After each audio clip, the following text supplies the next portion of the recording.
भगवान शंकर का संवाद कर रहा। आपका भजन, आपकी भक्ति आपके पूर्व कर्म के पापों को भी काट देता।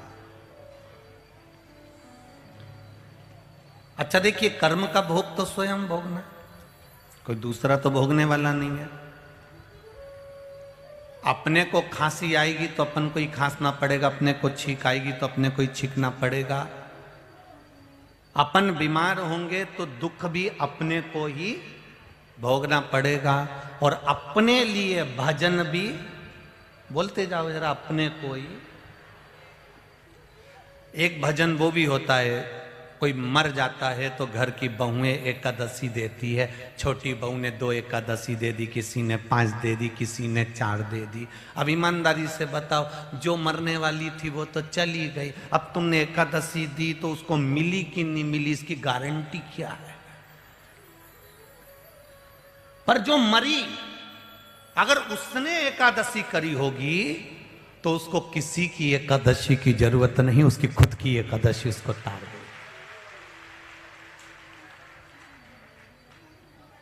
आपको छींक आ रही है तो आपको ही छींकना पड़ेगा, खांसना है स्वयं को। उसी तरह दुख आया, दांत में दर्द हुआ तो झेलना तो इसी को पड़ेगा। हाथ में लग गई तो झेलना अपने को ही पड़ेगा, कोई दूसरा नहीं झेलता। उसी तरह अपने भजन को भी अपने को ही करना है, कोई दूसरा नहीं कर सकता। मरने के बाद अगर कोई गीता जी सुना रहा है तो समझ लो कि ये दूसरा क्यों। अच्छा तुम ईमानदारी से बोलना रिजी जी हो, और जितने भाई लोग बैठे हैं यहां पर, सब मन से भाव से बोलना। अपने कुर्ते की बटन अपन खुद लगाएं तो ही अच्छी लगे ना, बोलो तो जम के। और अपनी हाथ काम नहीं करे और पांव काम नहीं करे और दूसरा बटन लगाए तो कितना बुरा लगे साहब। मेरा शरीर अगर भगवान अच्छा रखता तो मैं अपने हाथों से कुर्ते की बटन लगा लेता, अपने हाथ से तैयार हो जाता। पर शरीर, भगवान से कहना हमारा भजन हम स्वयं करें, ऐसी कृपा करना में हमारे बत्तल का कोई दूसरा करे वो श्रेष्ठ नहीं। हमारे भजन को हम स्वयं करें, हमारे कीर्तन को हम स्वयं करें, हमारी भक्ति को हम स्वयं धारण करें। अगर एक दूसरे को देते ना अपना दुख। कुंती कौन थी भगवान कृष्ण की? बोलो बोलो, बुआ। जिनका भतीजा द्वारिका का नाथ, जिनका भतीजा स्वयं भगवान, जिनका भतीजा स्वयं द्वारिकाधीश, उसके बाद भी कुंती मैया को भोगना पड़ा कि नहीं भोगना पड़ा? बताओ। पति मर गया, पति मर गया, 5 बच्चों को लेकर वन वन डोलती फिरी, अपने बच्चों को लेकर जंगल जंगल वन वन फिर रही है। भगवान आते हैं बीच बीच में द्वारकाधीश, पर वन वन फिर रही है। अब भगवान की बुआ थी, चाहते तो भगवान 2 मिनट में बस ऐसे चुटकी बजाते और बुआ का दशा बदल जाता। कौरव और पांडवों के युद्ध की जरूरत पड़ती क्या भगवान को? अपने बुआ के लड़कों को देखते भगवान कि मेरे बुआ का बेटा इतना दुखी है, युधिष्ठिर, नकुल, सहदेव, अर्जुन, भीम इतने दुखी हैं, भगवान एक चुटकी बजाते और सारा युद्ध समाप्त हो जाता, सब काम हो जाता। पर बुआ से मिलने जरूर आते थे, पर बुआ का दुख काट कर नहीं गए। अर्जुन से मिलने जरूर आते थे, पर अर्जुन का दुख काट कर नहीं गए। भगवान कृष्ण ने एक ही बात गीता में कही, अर्जुन कर्म प्रधान है, तुम्हारे कर्म का भोग तुम्हें भोगना पड़ेगा, और बुआ तुम्हारे कर्म का भोग तुम्हें भोगना पड़ेगा, कोई नहीं काट सकता। तो बुआ ने कहा, एक कृष्ण, इस कर्म के भोग को मैं भोगूंगी, पर ये कटेगा कैसे? कटेगा कैसे?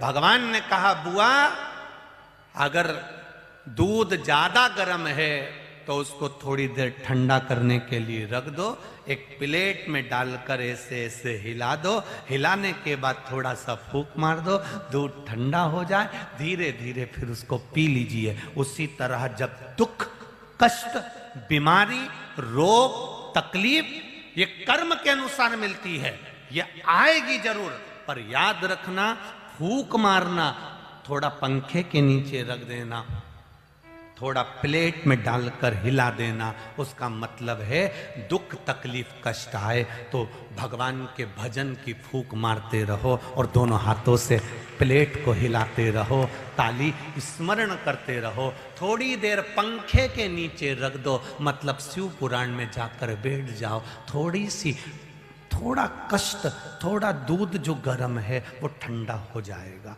थोड़ा कष्ट कम हो जाएगा। दुख तो आएगा, कष्ट तो आएगा, कहीं का महाराज तुमसे कह दे कि मैं तुम्हें मरने नहीं दूंगा, कहीं का महाराज तुमसे कह दे कि नहीं तुम्हारा एक दुख नहीं आएगा, तो ऐसा महाराज कहीं का मिल जाए तो हमको भी मिला देना। हम भी ऐसे महाराज को ढूंढना चाह रहे हैं कि कोई कह दे कि तेरी जिंदगी में दुख ही नहीं आएगा।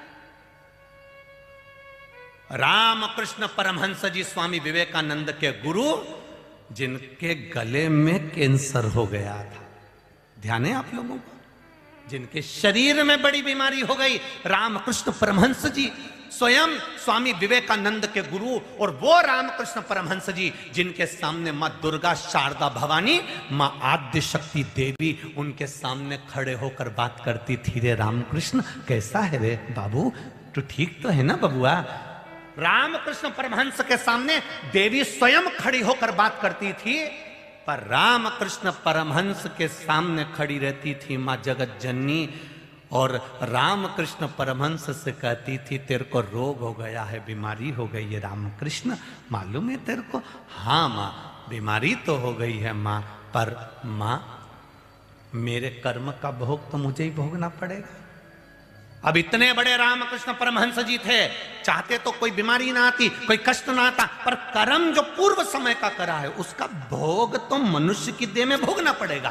कहीं का महाराज भी तुमसे आकर कह दे, कितना बड़ा भी कोई ना कोई आकर तुमसे कह दे कि मैं तुम्हारी कोई बीमारी नहीं आन दूंगा, कोई रोग नहीं आन दूंगा, कोई कष्ट नहीं आन दूंगा, कोई दुख नहीं आन दूंगा, तो ये तो फालतू की बात है। फिर तो इसको लोग कह देना कि अंधविश्वास है, इसको अंधविश्वास कह सकते हैं। हमारे जिंदगी में मनुष्य की जो मिली है वो दो कारणों से मिली है, एक पूर्व में जो कर्म करा है उसका भोग भोगने के लिए, और दूसरा है भगवान का भजन करने के लिए। जितना हम भगवान का भजन करते जाते हैं, कथा सुनते जाते हैं, सत्संग करते जाते हैं, शिव जी पे एक लोटा जल चढ़ाते जाते हैं, उससे होता क्या है, क्या होगा उससे? केवल उससे इतना होगा कि तुम्हें दुख सहन करने की शक्ति मिलेगी, और जब दुख सहन करने की शक्ति मिल जाएगी तो जो दुख आया है वो हल्का लगेगा, एकदम फीका, और तुम आगे बढ़ते चले जाओगे, उन्नति की ओर अग्रणी होते चले जाओगे, तुम आगे बढ़ते चले जाओगे। वो दुख तुम्हें छोटा सा लगने लगेगा, तुम और आगे बढ़ोगे, वो दुख और कम हो जाएगा, और आगे बढ़ोगे। रामकृष्ण परमहंस जी के सामने माता जगत जननी दुर्गा आकर खड़ी होती थी, तो भी रामकृष्ण परमहंस जी ने कभी अंधविश्वास या ढोंग और प्रपंच की ओर नहीं बढ़े। रामकृष्ण परमहंस कहते रहे कि कर्म का भोग भोगना पड़ेगा, कर्म का भोग भोगना पड़ेगा। भगवान कृष्ण की बुआ थी माता कुंती, भगवान चाहते तो चुटकी बजा के सारा दुख मिटा देते, पर भगवान ने कुंती मां से कहा मां कर्म का भोग भोगना पड़ेगा। अर्जुन, नकुल, सहदेव, युधिष्ठिर, भीम चाहते तो कृष्ण हमारा भाई है, बुआ का हमारे यहाँ का रिश्ते जारी जुड़ी हुई है, कृष्ण हमको बचा लेगा, पर भगवान ने युद्ध लड़वाया कुरुक्षेत्र की भूमि पर। भगवान चाहते तो पांडवों के सोते हुए 5 पुत्रों को बचा लेते, पर नहीं, कर्म का भोग भोगना पड़ेगा। पूर्व में जो कर कर आए हो उसको भोगना यहीं पर है। पूछ लिया अर्जुन ने, ये मेरे 5 पुत्र मर गए, इनने कौन सा कर्म करा था? भगवान कृष्ण कहते हैं अर्जुन पूर्व की बात मत निकाल, पूर्व की बात सुनेगा तो तू भी रो पड़ेगा कि तूने पूर्व में क्या करा था। और सुन अर्जुन, अगर देखना है तो मैं भी तुझे नमूना दिखाता हूं। पूरे कौरव मर गए, पूरे कौरव मर गए, और कौरव मरे और गांधारी आई, और गांधारी ने आकर आंख से आंसू बहाकर कहा कृष्ण मेरा पूरा परिवार मिट गया कृष्ण। कम से कम मैंने जिंदगी में अपने बेटों को एक बार भी नहीं देखा, क्योंकि पट्टी बंधी रहती थी। आज मेरे 100 पुत्रों को मरा हुआ देखना चाहती हूँ कृष्ण, मुझे ले चल। भगवान कृष्ण ने अर्जुन को साथ बिठाया उस रथ पर और गांधारी का हाथ पकड़ा और युद्ध मैदान में ले जाकर खड़ा कर दिया कुरुक्षेत्र की भूमि पर। और माता कुंती से माता गांधारी से कहा, गांधारी माँ पट्टी खोलो। माता गांधारी ने जो आंख की पट्टी खोली तो उनकी दृष्टि सबसे पहले बेर के पेड़ पर गई, बोर के पेड़ पर। उस बोर पर जब दृष्टि गई तो गांधारी उस बेर को तोड़ने लगी। तोड़ने के लिए हाथ ऊंचा करा, इतनी देर में हाथ नहीं जाता तो एक शव को पकड़कर लाई, फिर दूसरे शव को पकड़कर लाई। धीरे धीरे सारे शवों का ढेर लगाया, गांधारी उस पर खड़ी हो गई और बेर खाने लगी। नीचे उतरी, कन्हैया से कहा, कन्हैया मेरे बेटों का दर्शन करा दे। भगवान कृष्ण ने कहा, गांधारी मां जिनके ऊपर तुम चढ़कर खड़ी हो, जिनको पांव से कूच रही हो, ये तुम्हारे वो मरे हुए 100 पुत्र हैं, उनके ऊपर चढ़कर तुम बेर खा रही हो। गांधारी बिलक कर रोने लगी, कृष्ण मैंने पूर्व में ऐसा क्या कर दिया था जो मुझे आज भोगना पड़ रहा है। मां पूर्व का मत पूछ, फिर रोएगी, फिर कहता हूं तुझको। मां कहती है, नहीं मुझे बता कि मैंने पूर्व में क्या करा था। अरे गांधारी, पूर्व में बड़ी सुंदर तू राजकुमारी थी, तेरी सुंदरता के आगे सब फीके थे। एक हाकिम तेरे यहां आ गया और उस हाकिम ने कहा, राजकुमारी जी मैं तुम्हें बुढ़ापे तक सुंदर बनाने की दवा दे सकता हूं और तुम बुढ़ापे में भी सुंदर दिखोगी, कभी बुढ़ी नहीं होगी। तो तुमने कहा बनाओ दवा। हाकिम ने कहा, राजकुमारी जी दवा बनाने के लिए थोड़ी हिंसा करना पड़ेगी। भले हिंसा कर दो पर दवा बनाओ। तब हाकिम से, राजकुमारी जी तुमने पूछा दवाई के लिए क्या चाहिए मुझे बता। तो उस हाकिम ने कहा, मुझे 100 केचुए ला कर दो। 100 केचुए ला कर दिए, तुम्हारे हाथ से तुमने ला कर दिए और तुम्हारे सामने वो केचुओं को पीसा गया, कूटा गया। वो केचुए जो कुटाए पिसाए लोंदे गए, उससे दवाई बनी और तुमने शरीर पर लगाया और तुम सुंदर तो हो गई राजकुमारी जी। वो 100 केचुए जो तुमने हाकिम को दिए थे और मरवाए थे, वो 100 केचुए तेरे गर्भ से जन्म लेकर तेरे सामने मरे पड़े हैं। ये तेरे कर्म का भोग है, ये तेरे कर्म का भोग है। अर्जुन सोचे कि मेरा भाई है कृष्ण, मेरे सखा है कृष्ण, मेरे को संभाल लेंगे, युद्ध लड़ने की जरूरत नहीं पड़ेगी। तो यह कर्म का भोग है, भोगना पड़ेगा। भीम को भोगना पड़ेगा, युधिष्ठिर को भोगना पड़ेगा, नकुल सहदेव को भोगना पड़ेगा। भीष्म पितामह बाणों की सैया पर पड़े हैं। एक मात्र सांप सामने आ गया था और उसको उठवाकर बाण की नोक से एक कांटों की बमूल की झाड़ियों में पटक दिया था और सांप तिल तिल कर मरता रहा था। तो भीष्म पितामह को मरना पड़ा। कहीं का तुमसे कह दे कि मैं तुम्हारे को दुख नहीं आने दूंगा, न तकलीफ नहीं आने दूंगा, न बीमारी नहीं आने दूंगा, तो समझ लेना पक्का झुठेला है। ऐसा कहीं का महाराज नहीं होता जो कह दे कि कर्म का भोग नहीं भोगना पड़ेगा। कर्म का भोग तो भोगना पड़ेगा, पर भगवान के भजन के साथ में, शंकर जी को एक लोटा जल चढ़ाने के साथ में, शिव की स्तुति करने के साथ में, भगवत भजन करने के साथ में, कलयुग में राम नाम और कृष्ण नाम का स्मरण करने के साथ में हमारा जो दुख है वो आएगा जरूर, पर कट जाएगा। कुंती से पूछा गया, कुंती मां तू मुझे बार बार क्यों याद करती है भगवान कृष्ण को। तब कुंती ने कहा, जब तू मेरे सामने आता है तो मैं दुख को भूल जाती हूँ। जब जब शिव पुराण तुम्हारे सामने टीवी पर आती है तुम भी दुख को भूल जाते हो। भगवान करुणा करना चाहिए। हमारे कर्म का भोग हमको भोगना है, हमारे दुख को हमें भोगना है। और जब हमारे दुख को हमें भोगना है तो वो भजन के बल पर उसको काटना चालू करो। एक लोटा जल शिव जी को चढ़ाकर उस दुख को काटना प्रारंभ करो। भगवान शंकर की पूजन कर कर, एक बेलपत्र समर्पित कर कर उस दुख को काटना चालू करो। दुनिया में कोई तुम्हारे दुख को नहीं काट सकता। केवल तुलसीदास जी ने लिखा, कलयुग केवल नाम आधारा। संसार का दुख कटता है तो भगवान के नाम से कटता है। तुम भगवान का नाम लो, एक लोटा जल चढ़ाओ, शंकर जी का भजन करो। किसी आलतू फालतू के चक्कर में मत पड़ो, नहीं तो जिंदगी नाश हो जाएगी। पर भगवत भजन में जो चित्त लगाया तो जीवन सार्थक हो जाएगा। कहीं नहीं जाना हमें राम नाम, कृष्ण नाम, शिव नाम में जुड़ा।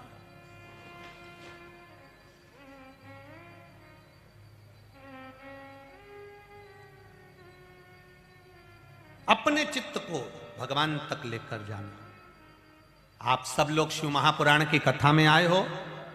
कथा तो आज विराम हो जाएगी, 12 तारीख को बैतुल में चालू हो जाएगी 1 बजे से 4 बजे तक। पर जितने भी यहां कथा सुनने के लिए आए हो, आपने अपना चित्त, अपना मन, अपना समय, अपना हृदय भगवान में लगाया है। अब तुमने अपना समय दुख, ऐसा कौन व्यक्ति है जिसको दुख नहीं है? जितने बैठे हैं पूछो इनसे। सबका पेपर अलग अलग है, एग्जाम दे रहा है संसार में आकर, सबका पेपर अलग अलग है। फिजिक्स का पेपर सबके अलग अलग आए, किसी केस में ये प्रश्न आ गया, किसी केस में वो प्रश्न आ गया, सब पेपर दे रहे हैं। जितने बैठे हो और जितने आस्था चैनल पर सुन रहे हो और जितने लोग इस मोबाइल पर सुन रहे हैं, ऐसा कोई संसार में जन्मा हो जिसके जीवन में दुख नहीं हो? दुख सबको है, बड़े से बड़े महाराज से लेकर संत महात्मा जोगी सन्यासी तपस्वी साधक उपासक, उन तक को दुख है।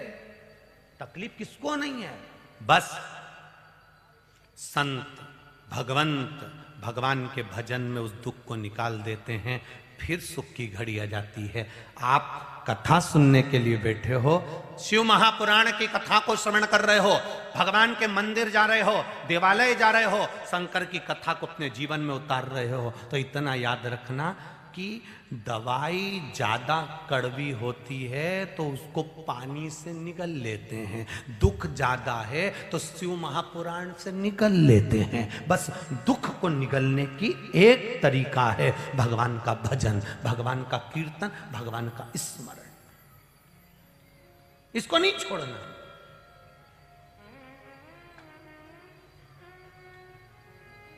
मान लो नौकरी नहीं लग रही, सर्विस नहीं लग रही, आपकी तकलीफ भोग रहे, नहीं लग रही, इंटरव्यू पे इंटरव्यू दिया, इंटरव्यू पे इंटरव्यू दिया, कर्म करने में पीछे मत हटो, फिर तैयारी करो, और अब की बार तैयारी करो तो फिर शिव महापुराण का स्मरण कर कर, भगवान शंकर को 1 लोटा जल चढ़ाकर, 1 बेलपत्री चढ़ाकर, अब क्या होगा?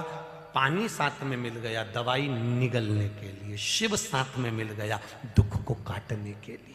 जब जब कृष्ण सामने आते थे कुंती का दुख आधा हो जाता था, जब जब कृष्ण सामने आते थे सम्मुख में दुख आधा हो जाता था। क्यों? रथ की डोर संभाली मेरे कृष्ण ने। क्यों संभाली? इन पांडवों के लिए रथ की डोर संभाली। कौन कहता है कि भगवान कृष्ण ने अर्जुन नकुल सहदेव भीम युधिष्ठिर के लिए, पांडवों के लिए रथ की डोर संभाली थी? कौन कह सकता है? अगर गीता का स्मरण करा है, भगवान कृष्ण ने पांडवों के लिए रथ नहीं चलाया, भगवान कृष्ण ने पांडवों की रक्षा के लिए रथ नहीं चलाया। भगवान कृष्ण ने अगर रथ चलाया है तो सामने जो युद्ध के मैदान में जो सैनिक सामने आकर जब खड़े होंगे, युद्ध के कौरव इधर पांडव इधर होंगे, दोनों सेनाएं जब भिड़ रही होगी, मैं रथ लेकर आगे खड़ा होऊंगा और सारे सैनिक आपस में, इन परिवार की लड़ाई में ये बेचारे सैनिक मर रहे होंगे, इन मरते हुए सैनिक को मोक्ष देना है मुझे। जब ये सैनिक मेरा दर्शन कर करके मरेंगे तो इनको मुक्ति मिल जाएगी, इसलिए रथ चलाया उसने। पांडवों के लिए रथ चलाने की जरूरत नहीं थी, उन्होंने रथ संसार के कल्याण के लिए चलाया कि सामने जितने खड़े हैं इनका उद्धार मेरा केवल दर्शन कर कर हो जाए, केवल दर्शन। इनने क्या बिगाड़ा विचारों ने? ये परिवार की लड़ाई हो रही है, प्रॉपर्टी की लड़ाई हो रही है, ये जमीन की लड़ाई हो रही है, राजघराने की लड़ाई हो रही है, इसमें इनने क्या बिगाड़ा विचार? इनको तो कुछ मिलने वाला ही नहीं है, पर आपस में राजा के लिए तो लड़ना पड़ेगा। कुर्सी किसी को मिलती है, सत्ता किसी को मिलती है, और मोहल्ले के लोग आपस में लड़ लेते हैं। क्यों लड़ना? इनके कल्याण के लिए मैंने सम्मुख आया।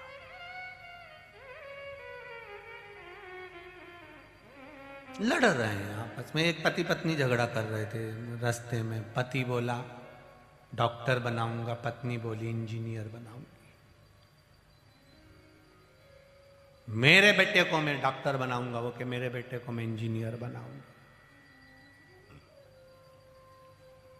संत वहीं से निकल कर जा रहे थे, उनने पूछ लिया क्यों झगड़ रहे हो? पिताजी कह रहे हैं मैं बेटे को डॉक्टर बनाऊंगा, मां कह रही है मैं बेटे को इंजीनियर बनाऊंगी।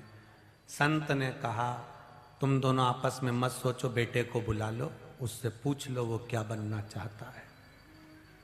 पति पत्नी दोनों ने कहा अभी तो वो हुआ ही नहीं है, 3रा महीना चल रहा है, संत ने भी हाथ जोड़कर कहा बेटा अंदर ही रहना, निकल नहीं लगे।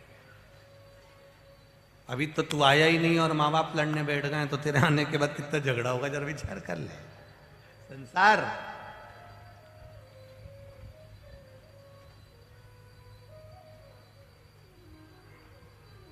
भगवान से कहा करो, सांवरिया सेठ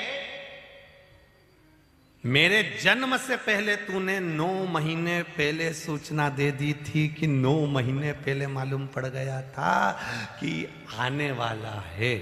कितने महीने पहले? 9 महीने पहले मालूम पड़ जाता है कि आने वाला है। जैसे तूने 9 महीने पहले बता दिया था, आने की सूचना दे दी थी, हे सांवरिया सेठ जाने की सूचना भी 9 मिनट पहले दे देना तो मैं राम बोल लूंगा। पर वो इतना चतुर है, आने की सूचना 9 महीने पहले देता है पर जाने की सूचना 1 क्षण पहले नहीं देता। कब निपट गया मालूम नहीं। क्यों?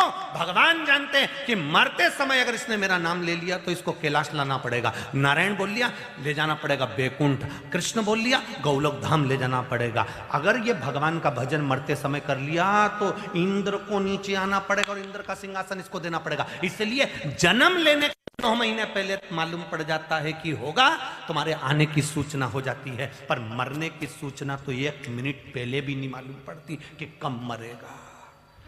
कई तो डॉक्टर भी कह देते अब इनकी अंतिम सांसें चल रही है, घर ले जाओ। जो घर ले गए मालूम पड़े 2-3 साल निकल गए। 4 बार तो गीता जी सुना दी, 2 बार गंगा जल पिला दिया, गोबर लीप के जमीन पे सुला दिया, डोकरी फिर जिंदा, फिर नहीं मरी। फिर डोकरी ने कहा चाय बना ला अदरक डाल के, थोड़ा पुदीना डाल देना चाय, फिर जिंदा। और खूब कहा था बड़े बड़े विद्वानों ने, इनकी तो खूब लंबी उम्र है, खूब जिएंगे खूब जिएंगे। मालूम पड़ा साइलेंट अटैक आ गया। साइलेंट अटैक मतलब जानते हो तुमको? मालूम ही नहीं पड़ा। कल ही तो इन्होंने बहुत अच्छे से ढोकला खाया था, कड़ी ढोकला बहुत अच्छे से खाया, 3 मठरी भी खाई थी। रात को बोले मेरे को 1 गिलास दूध दे दे, मैंने दूध भी दे दिया। फिर बोले मेरे को 4 बिस्कुट ला दे, बिस्कुट भी दे दिया। सवेरे मालूम ही नहीं पड़ा कब चले गए। साइलेंट।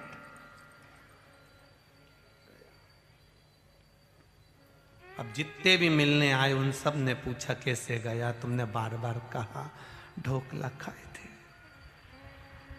कड़ी के साथ, 4 मठरी भी खाई थी, चाय भी पी, दूध भी पिया। सुबह मालूम नहीं पड़ा। फिर कोई पूछने आ गया, फिर बता दिया, पूरे अखबार में निकल गया, सबको मालूम है कि ऐसा मरा। उसके बाद भी लोग मरने वाले के यहाँ जाके पूछते जरूर है क्या हो गया था। अब जब बार बार कोई पूछे तो एक सीडी तैयार कर लो या पेन ड्राइव तैयार कर लो, जैसे कोई पूछे उसमें फंसा दिया, खटका दबा दिया, सुन ले ऐसे मरा था। अब क्या पूछना कैसे मरा। अगर किसी के यहां गए हो तो थोड़ी देर बैठकर राम नाम, कृष्ण नाम, शिव नाम गाइए, वो जीवात्मा को भी मुक्ति मिलेगी और आपकी जिह्वा भी पवित्र हो जाएगी। पर नहीं, सब बैठे और वो आज के जमाने में होता उठाओ ना, तीसरा इधर होता है,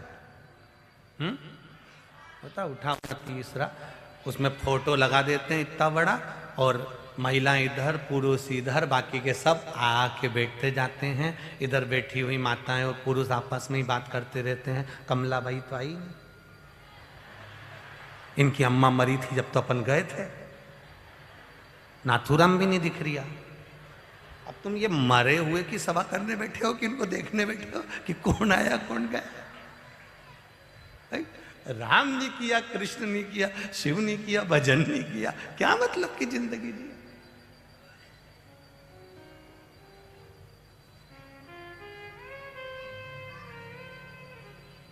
कौड़ी कौड़ी माया जोड़ी, कि नर तूने काहे को माया जोड़ी, ओ नर तूने काहे को माया जोड़ी। क्यों आए? हमारे दुख हमको काटना है, अपना छींकना अपने को है, अपना खांसना अपने को है, अपना दर्द अपने को सहना है, तो अपना भजन भी बोलो जम के अपने को करना है। राम नाम, कृष्ण नाम, शिव नाम अपने को लेना, कोई नहीं काट सकता। कुंती बुआ के दुख नहीं काट सके भगवान। राम जी के ऊपर कितना दुख पड़ा, राम जी ने काटा नहीं, अपने कर्म का भोग काटना। सीता जी ने एक चिड़िया को कैद में रखा तो माता जानकी को कैद में रहना पड़ा। बाली को छुप कर मारा था तो उस बाली ने कृष्ण अवतार में आकर पूरा हिसाब पूरा करा। जरा नाम का व्याघ्र बनकर भगवान कृष्ण के पांव में बाण मारा। हिसाब तो वापिस करना ही पड़ेगा।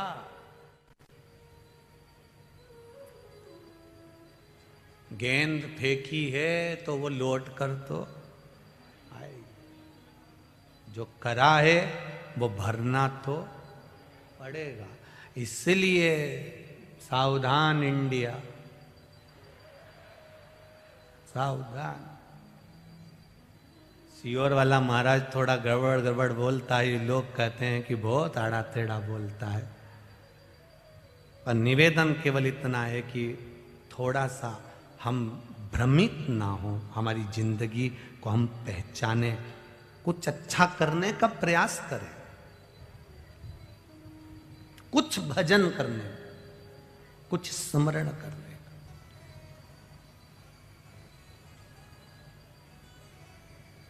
और जब भजन का बल बढ़ जाएगा तो ये दुख अपने आप कटना प्रारंभ होगा। दुख कटता कैसे? भजन से।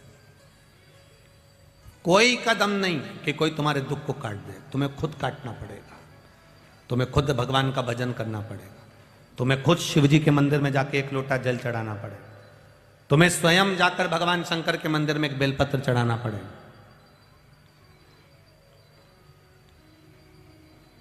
तुम उसके दरवाजे पर जाओगे तो वो तुम्हारे दरवाजे पर आएगा। तुमने कुछ दिया है तो कोई कुछ देगा। सीधी सीधी बात, एक बहन के घर में शादी, और बहन के घर में शादी और तुमने अपनी बहू को भेज दिया बहन के घर में शादी में। बहू गई, अब बहन के घर में शादी में तुम्हारी गई हुई बहू फैलारा उठाएगी क्या? काम करेगी क्या? बर्तन उठा के रखेगी क्या? नहीं, वो तो मौसी सास की आई है तो वो तो डेंटिंग पेंटिंग करके कुर्सी पे बैठ जाए, उसे कोई मतलब नहीं कि मौसी सास की आई वो तो। और अगर बहन के घर शादी में बहन आती तो फैलारा उठाती कि नहीं उठाती, काम करती कि नहीं करती? सब काम कर लेती। तू जा, तू अपना काम कर ले, मैं उठा लूंगी, कपड़े की घड़ी मैं बना लूंगी, बर्तन मैं रख दूंगी, सामान मैं रख दूंगी। बहन के घर में बहन गई है तो फैलारा उठा लेगी, बहू आई है तो वो नहीं उठाई। उसी तरह तुम भगवान के दरवाजे पर गए हो तो भगवान तुम्हारे दरवाजे पर आकर खड़ा है। आदान प्रदान का जमाना है, आज का जमाना आदान प्रदान का है। तुम किसी के यहां करोगे तो कोई तुम्हारे यहां करेगा। आज अगर ये बहेड़िया परिवार ने देख लिया कि साहब इनने बहुत सेवा करी, उनने बहुत सेवा करी, अब उनके घर में शादी आएगी तो बहेड़िया परिवार जाके खड़ा होगा कि नहीं होगा? अरे बोलो तो जम के, खड़ा रहना पड़ेगा कि नहीं पड़ेगा? अब इतने में इनकी पत्नी कहते कहाँ चल दिए? अरे वो उनके अपने समाज में उनके यहाँ कार्यक्रम है, तो तुम ही सब जगह जाओगे तो जाना पड़ेगा। अपने यहाँ भागवत हुई थी, शिव पुराण हुई थी, तो मैं खड़े रिया और वो खड़ा रिया तो मुझे भी खड़ा रहना पड़ेगा। उसी तरह भगवान की कथा में तुम आकर खड़े हुए, भगवान की कथा में मंदिर में तुम आकर खड़े हुए तो भगवान पार्वती जी भी कहती कहाँ जा रहे हो? भगवान के वो मेरे मंदिर में लोटा लेके आता था, इसलिए मुझे भी उसके दरवाजे पर अमृत लेकर जाना पड़ेगा, क्या पहुंचना पड़ेगा। तो तुम इतनी रात को जा रहे हो? भगवान के वो भी 1:30 बजे तक लोगों को पानी पिलाता रिया, तो मुझे भी तो रात के जाना पड़ेगा। वो भी मुझे पुकार रहा था रात्रि के समय पर, तो मुझे भी जाना पड़ेगा। अंत समय प्रभु आना पड़ेगा, वचन दिया तो निभाना पड़ेगा। आए ना आए प्रभु उठो कबीरा, अंत समय प्रभु जाना पड़ेगा। बहन के घर शादी में बहन जाती है, फैलारा उठा लेती है, बहू जाएगी, कोई काम नहीं करेगी। उसी तरह जब तुम भगवान के दरवाजे गए हो तो भगवान तुम्हारे दरवाजे पर आया है, और तुमने अपनी सास को भेज दिया या तुमने अपनी बहू को भेज दिया कि मेरा मन कर रहा है, मैं नहीं जा सकती कथा में, तू चले जा, तो भगवान भी कह देगा मैं नहीं जा सकता यमराज तू चले जा। तूने अपने रिश्तेदार भेजे तो उसने भी अपने रिश्तेदार भेज दिया। अब भोलेनाथ आते तो व्हाइट कलर की टवेरा में ले जाते, और यमराज आया तो ब्लैक कलर की स्कॉर्पियो लाया। सीधी बात।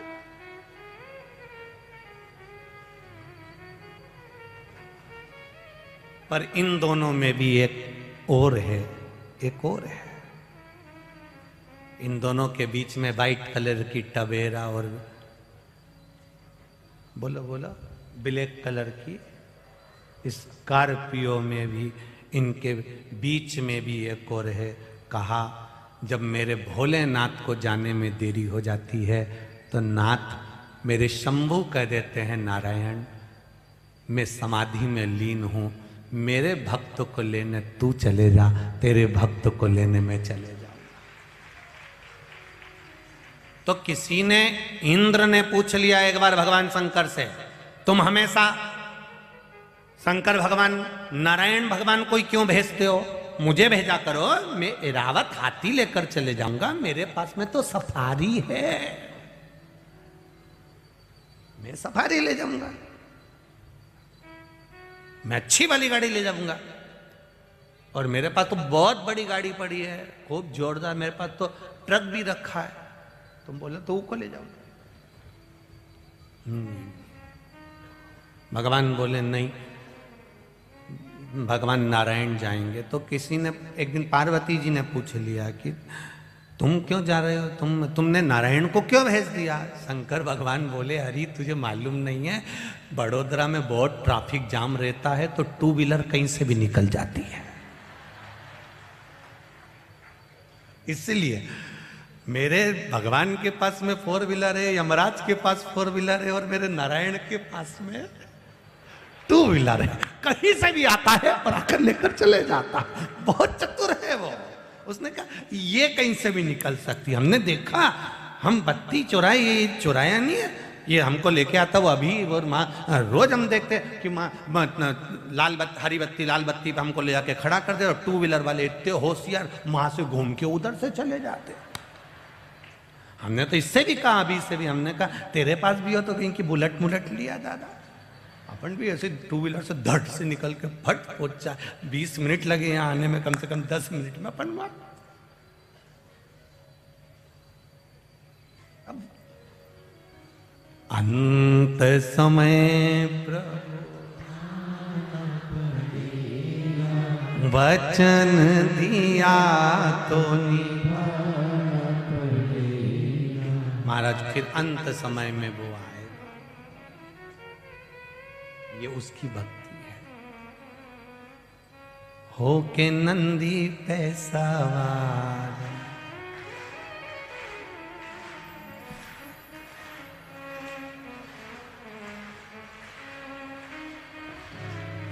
होके नंदी पे सवार, सुन के भक्तों की पुकार, काशी नगरी से आए हैं मेरे भोलेनाथ। होके नंदी पे सवार, सुन के भक्तों की पुकार, काशी नगरी से आए हैं मेरे भोलेनाथ। भक्तों की काशी नगरी से आए हैं मेरे भोलेनाथ। होके नंदी पे सवार सुन के भक्तों की पुकार, काशी नगरी से आए हैं मेरे भोलेनाथ। होके भक्तों की पुकार, होके नंदी पे सवार, काशी नगरी से आए हैं मेरे भोलेनाथ।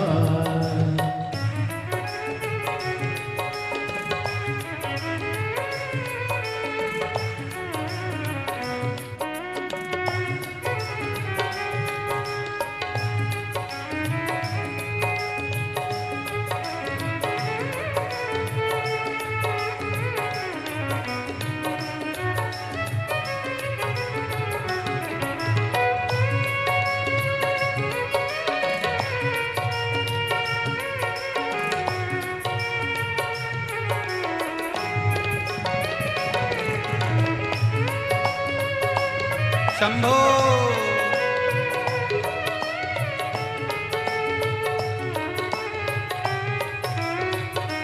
सुन के भक्तों की पुकार, होके नंदी पे सवार, काशी नगरी से आए हैं मेरे भोलेनाथ। सुन के भक्तों की पुकार, होके नंदी पे सवार, काशी नगरी से आए हैं मेरे भोलेनाथ। सुन के भक्तों की पुकार, होके नंदी पे सवार, काशी नगरी से आए हैं मेरे भोलेनाथ। सुन के भक्तों की पुकार, होके नंदी पे सवार, काशी नगरी से आए हैं मेरे भोलेनाथ।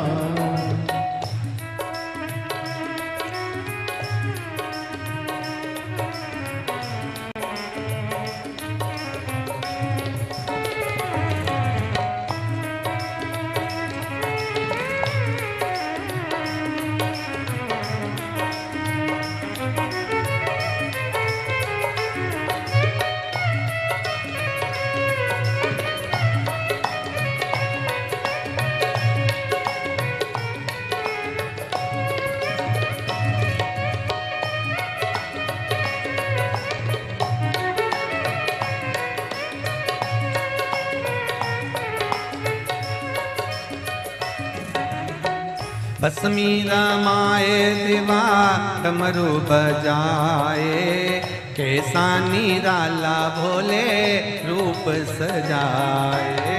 भस्मी रमाए डमरू बजाए, कैसा निराला भोले रूप सजाए।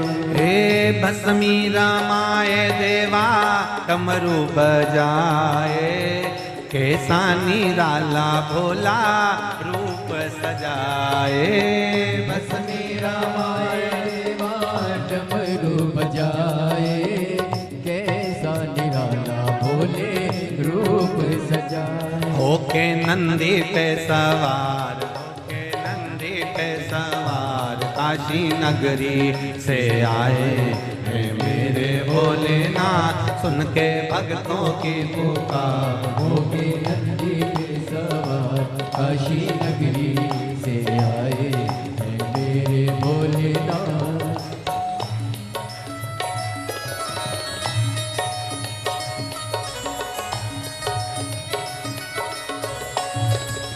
जय हो।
मृगछाला पहने भोले जटा में गंगा, चम चम चमकता है माथे पे चंदा।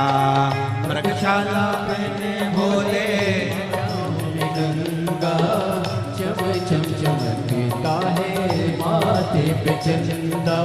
मृगछाला पहने भोले जटा में गंगा, चम चम चमकता है माथे पे चंदा।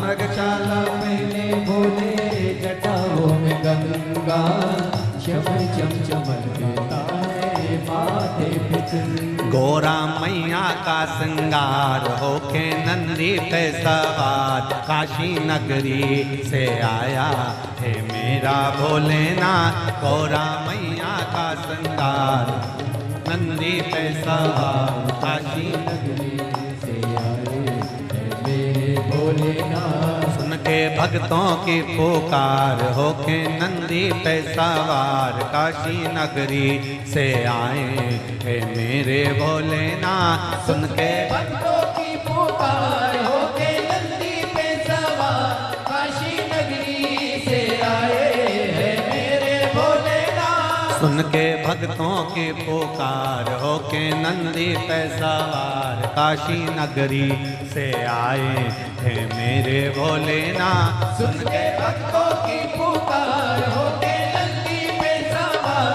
काशी नगरी से आए हैं मेरे भोलेनाथ। ओहो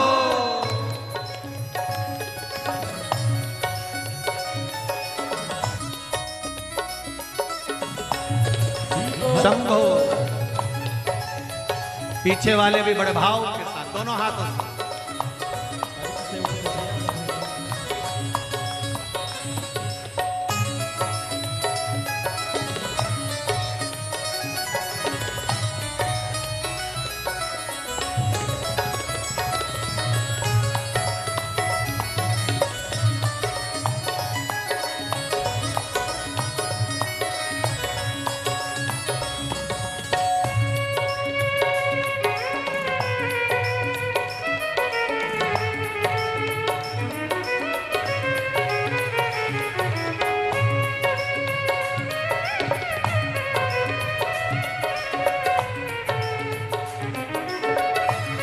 शंभो।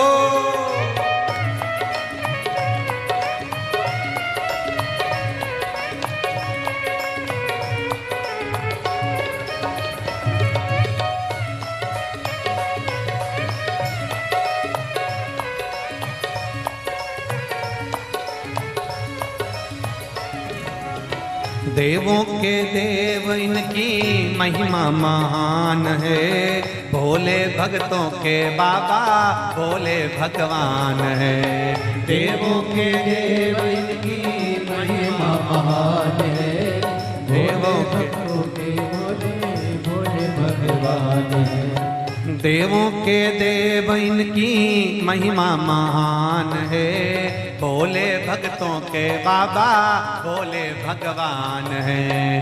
देवों के देव इनकी महिमा महान है, भोले भक्तों के बाबा भोले भगवान। करने भक्तों का उद्धार, सुन के भक्तों की पुकार होके नंदी पे सवार, काशी नगरी से आए हैं मेरे भोलेनाथ। सुन के भक्तों की पुकार होके नंदी पे सवार, काशी नगरी से आए हैं मेरे भोलेनाथ। सुन के भक्तों की पुकार होके नंदी पे सवार, काशी नगरी से आए हैं मेरे भोलेनाथ। सुन के भक्तों की पुकार होके नंदी पे सवार, काशी नगरी से आए हैं मेरे भोलेनाथ। काशी नगरी से आए हैं मेरे भोलेनाथ। काशी नगरी से आए हैं मेरे भोलेनाथ। काशी नगरी से आए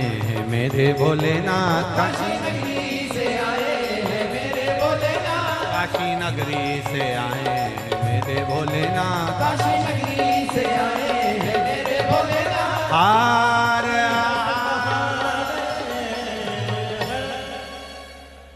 अपने स्थान पर बैठकर भगवान देवाधिदेव महादेव से भाव से आज कथा का विराम दिवस है। दिल से बाबा से कहें, बाबा आपकी पावन कथा को श्रवण कर रहे हैं, हमारे जीवन का आनंद सुख आप प्रदान करने वाले हैं। मेरे जीवन के सारे दुखों को, कष्टों को आप काटने वाले हैं।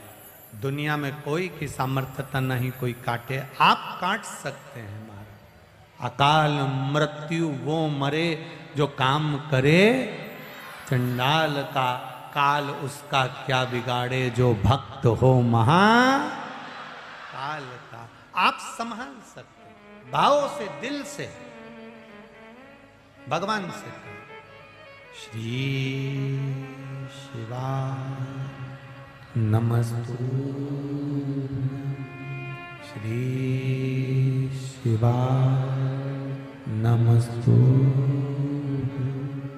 श्री शिवा नमस्तु, श्री शिवा नमस्तु, श्री शिवा नमस्तु। भोला सब दुख काटो, ओ भोला सब दुख काटो।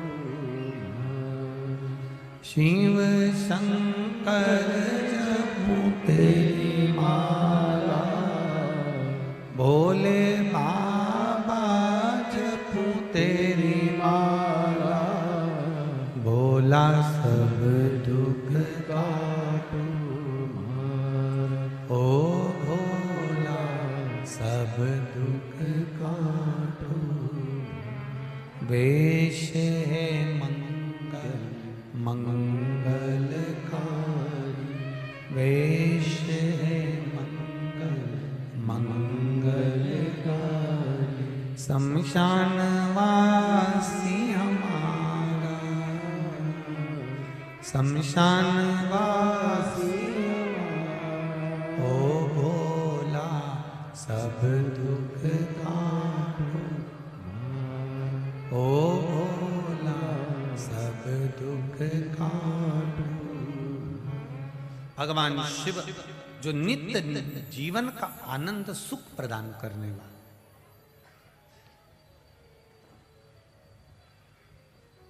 जीव के कर्मों की गति को काटने के लिए देवाधिदेव महादेव इस मृत्यु लोक में विराजित है। ब्रह्मा जी ब्रह्म लोक में, भगवान विष्णु वैकुंठ लोक में। मृत्यु लोक का अगर कोई अधिपत्य स्थापित करे हैं तो वो देव अधिदेव महादेव है।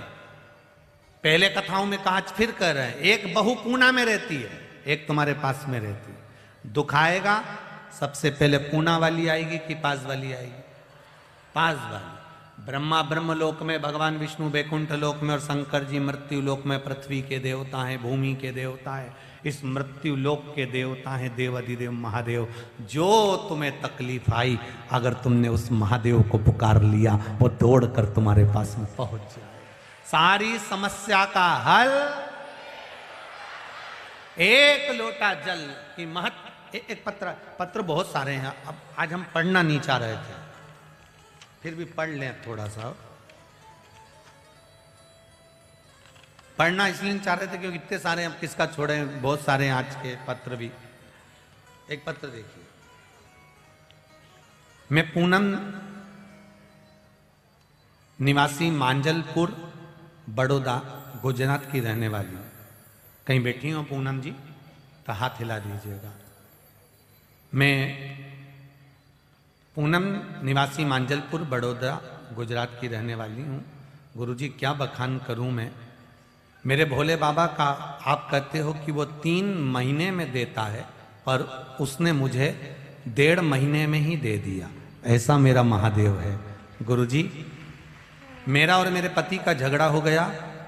इस दौरान में मेरे अपने मायके चली गई। मायके में गई, 6 महीने हो गए, वहाँ रह रही थी। तलाक की बात पहुँच गई, तलाक की फाइल बन गई, पेशियाँ चालू हो गई, अदालत में परेशान रहने लगी। एक दिन आपकी शिव महापुराण की कथा मोबाइल पर सुन ली थोड़ी सी, और उसमें 1 लोटा जल का वर्णन आपने करा, तो मैंने भी सोचा 1 लोटा जल में भी चढ़ा देती हूँ, और बोलती बाबा को जल चढ़ाती और बाबा को कहती बाबा सियोर वाला महाराज ने बोला है 1 लोटा जल चढ़ाने, पर मेरा मन है बाबा शिव महापुराण की कथा सुनने का सियोर वाले महाराज कहते हैं, पर मेरा मन है शिव पुराण की कथा मैं टीवी पर भी सुनूं तो मेरे पति जिनके साथ मेरी शादी हुई है तलाक लेकर नहीं, उनके साथ बैठकर उन्हीं के घर में बैठकर सुनूं। बाबा 1.5 महीना नहीं हुआ जल चढ़ाते चढ़ाते और पूरा केस समाप्त हो गया, और मेरे बाबा ने मेरे ही ससुराल में मुझे शिव महापुराण की कथा सुनवा दी। शिव तत्व है, ओ घड़ी शंकर है, वो दयालु है।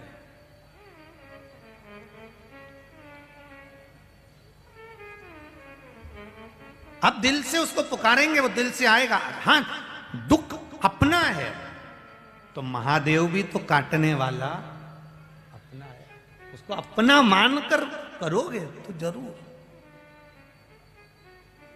काटेगा वो दुख आपके। आप भगवान के मंदिर जा रहे हो, कई लोग ऐसे होते हैं जो कि कई लोग तो परीक्षा लेते हैं भगवान महादेव की। हमने सियोर वाले महाराज के मुंह से सुना था, ऐसा करके देखती हूँ हो जाएगा तो ठीक। परीक्षा सियोर वाले महाराज की नहीं होती है। परीक्षा हमारा कुछ ना बिगड़ेगा, तुम्हारी शान जाएगी, पकड़ लो हाथ त्रिपुरारी नहीं तो डूब जाएगी। हमारा क्या बिगड़ेगा, हमारा कुछ नहीं बिगड़ने वाला। वो तो महादेव, मेरे देव अधिदेव महादेव, मेरे भोलेनाथ, मेरे शंकर, मेरे त्रिकालदर्शी, मेरे कैलाशी, मेरे अविनाशी, मेरे शिव, वो जानते हैं कि मुझ पर भरोसा रखकर कथा कहता है और दुनिया इस पर भरोसा नहीं मुझ पर करती है। इसलिए महादेव आप दिल से कहते हो तो वो दिल से सुनता भी है। एक पत्र और देखिए,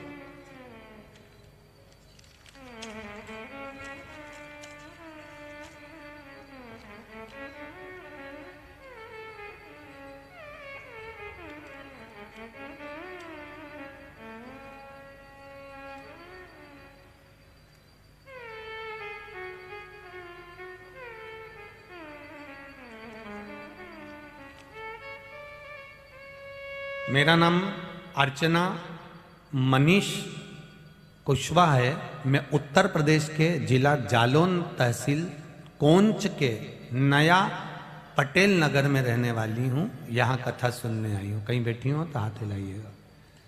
महाराज शिव कथा कर रही हूँ। मैं ये कथा मेरी दीदी संतोषी पटेल उनके सुझाव से लगभग 8 महीने से देख रही हूँ। प्रत्येक कथा में पूरे भाव से सुनती हूँ। सारी समस्या का हल 1 लोटा जल, जिसका पालन मैं करती हूँ। और बाबा की कृपा ऐसी हुई गुरुदेव, शिवलिंग पर चढ़ाए हुए जल का मैं क्या वर्णन करूँ। मुझे थायराइड थी, दवाइयाँ चल रही थी, आराम बिल्कुल नहीं था। पर शंकर भगवान पर चढ़ाया हुआ जल आचमन करना प्रारंभ करा तो मेरी थायराइड ठीक हो गई। दवाइयाँ लेना बंद करी हैं। मेरे शिव जी ने मुझे संभाल लिया। ये ओघड़ी है शिव। एक नीचे उन्होंने और एक अच्छी लाइन लिखी है। 4 नवंबर देवउठनी एकादशी के समय आपने जो हल्दी वाला उपाय बताया था उसे मैंने किया, और दूसरे दिन जब मैंने देखा बाबा की कृपा से मेरा वो कार्य पूर्ण हुआ। गुरुजी आप कहते हो इस कार्य को, हल्दी वाला जो उपाय था आपने कहा था कि 1 साल में इसका रिजल्ट मिलेगा, पर मुझे बाबा की कृपा से 1 महीने के अंदर उसका रिजल्ट प्राप्त हो गया। ये शिव तत्व है, ये शंकर, ये औघड़ी है। तेरी कृपा बिना न हिले एक भी अणु, लेते हैं श्वास तेरी कृपा से तनु।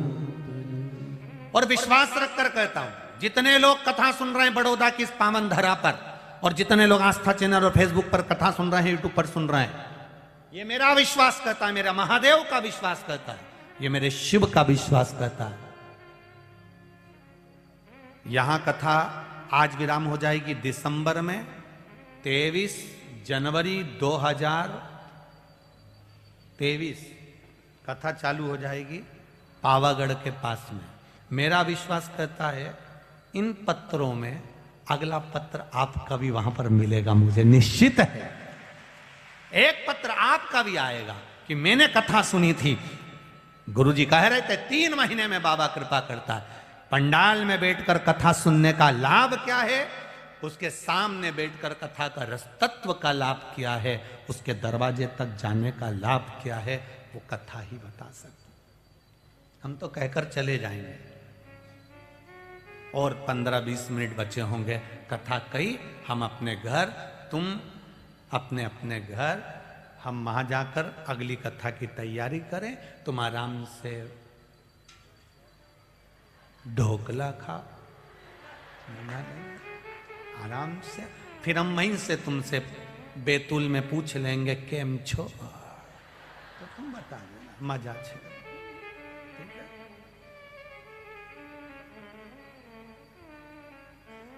हमारे बहड़िया परिवार के भाई लोग कह रहे थे गुरुजी एक भजन गुजराती गाओ ना। हमने इनसे कहा हम गा तो देंगे, परंतु उसका मतलब क्या है ये समझने में हमको 2-4 कथा लग जाएगी, और कहीं का शब्द कुछ निकल गया तो बड़ी आफत खराब हो जाएगी। हम हमारे गुरु परिवार का भजन जरूर थोड़ा बहुत जानते हैं, उसमें थोड़ी बहुत गुजराती है हमारे गुरु परिवार के भजनों में, हम वो भले गा सकते हैं। एव श्री वल्लभ प्रभुनो नाम हमने प्राण प्यारो छे, एव श्री वल्लभ प्रभुनो नाम हमने प्राण प्यारो छे, एव श्री वल्लभ। सब गाइए बैठे बैठे आनंद से।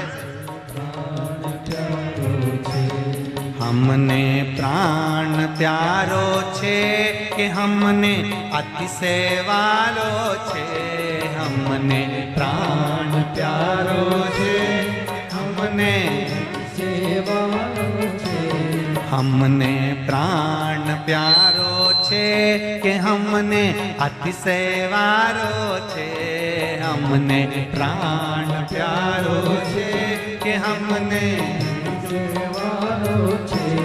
एव श्री वल्लभ प्रभुनो नाम हमने प्राण प्यारो छे, एव श्री वल्लभ प्रभुनो नाम हमने प्राण प्यारो छे। भाव से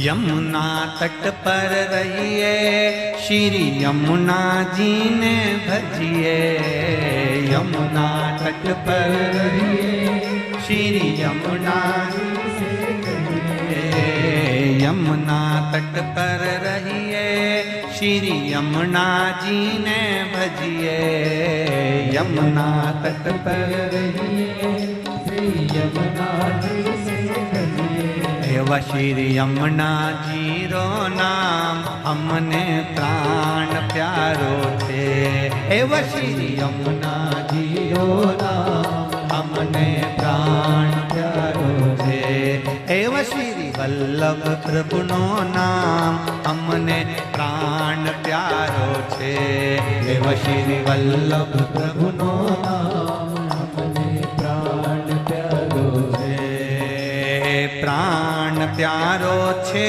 कि हमने अति सेवारो छे, प्राण प्यारो छे के हमने मन से वारो छे एव श्री वल्लभ प्रभु नो नाम हमने प्राण प्यारो छे एव श्री वल्लभ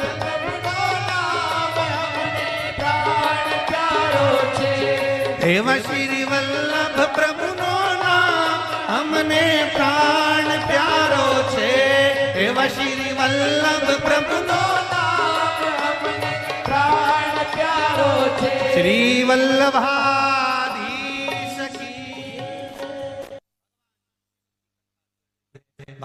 आनंद की राशि है मेरे देव अधिदेव महादेव के मात्र स्वरूप का दर्शन ही प्रसाद का दर्शन है और प्रसाद का दर्शन ही स्वरूप का दर्शन है। शिव महापुराण की कथा कहती है, आगे वर्णन करते हुए भगवान तुमरुका जी चंचूला देवी से 12 ज्योतिर्लिंग का स्मरण कराते हैं महाराज।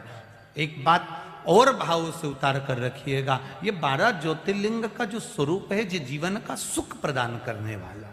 कभी अगर मौका मिले अपने जीवन काल में अपने समय के अंतर्गत तो प्रयास करिएगा कि जीवन में 12 ज्योतिर्लिंग का दर्शन आपको हो।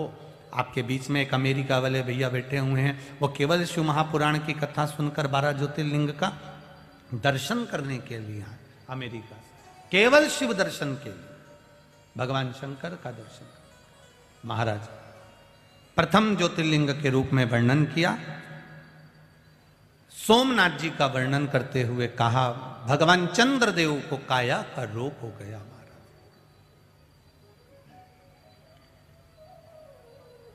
अब वो काया रोग तो रोग है, कर्म का भोग है। चंद्रदेव को काया का रोग हुआ तो वो देवऋषि नारद से बात कर कर शंकर भगवान की आराधना में लगे।